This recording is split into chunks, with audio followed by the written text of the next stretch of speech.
All right, Coach, obviously early on Lindsey goes down with the injury, does not return.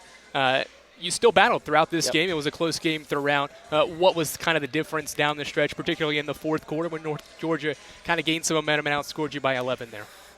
Well, I think it just came down to making plays. They're obviously a good team, been there, done that. That's just you get down in that winning time. You're in a one-possession game, and you got to make plays. I feel like we had some opportunities near the rim. Didn't convert it.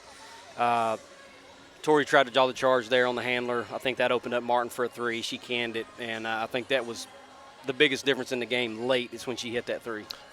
I mentioned Taylor going out, and obviously she's a really good player, and it's hard to replace her, but you went to a couple different options, and Bougwa gave you some good minutes. McMahon scored 5. Smith was out there a lot as well. How would you assess how they kind of tried to fill that 5-spot role for your team?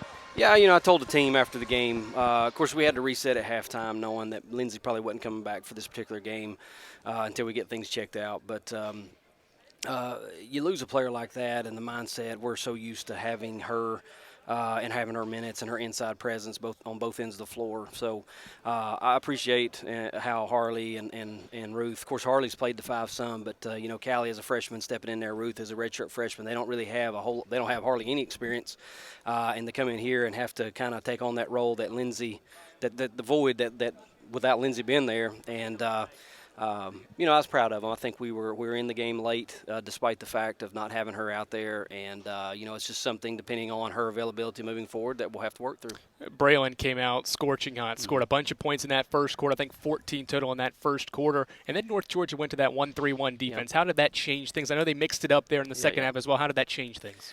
Well, I mean, they've done that for a while now, and it's a good change-up defense. It took us a minute to figure it out. It's the first time we've seen it this year. It's the first time that some of our players, have actually seen a 1-3-1 on the college level. And, it took them a minute to figure it out. We were relying on three-point shooting. You can't really do that unless you're hitting all of them in a 1-3-1. But eventually they kind of figured out the soft spots in terms of being able to throw diagonal passes, get through the 1-3-1 or the teeth of it with the bounce. And, I like some of our shot opportunities out of it. We just weren't able to convert enough and finish. In first half, it kind of stymied us a little bit more so in the first half than it did in the second.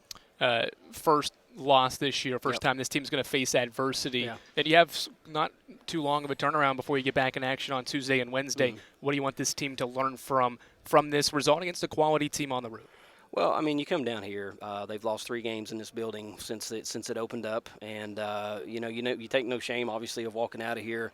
You lose Lindsey early. You got to fight around. You got to reset. You got to get Ruthie some experience, get Callie some experience in there as new guys, and we fought valiantly. We fall to a really good basketball team that's also undefeated, and we got a short turnaround. We got to get back home, get in there tomorrow, talk about some things, watch a little film, and then we're off to Detroit on Monday to face another set of 2 good, and that's how we scheduled. We want to play really good basketball teams. Scheduling's so important at this level, and we wanted to make sure that our out-of-conference schedule was as tough as we could possibly make it, so that we can be prepared ourselves for conference play and certainly toward the end of the season. Thanks for the time, Coach. We'll talk to you next week. Thank you, Andrew. That's the head coach, Mike Mincey.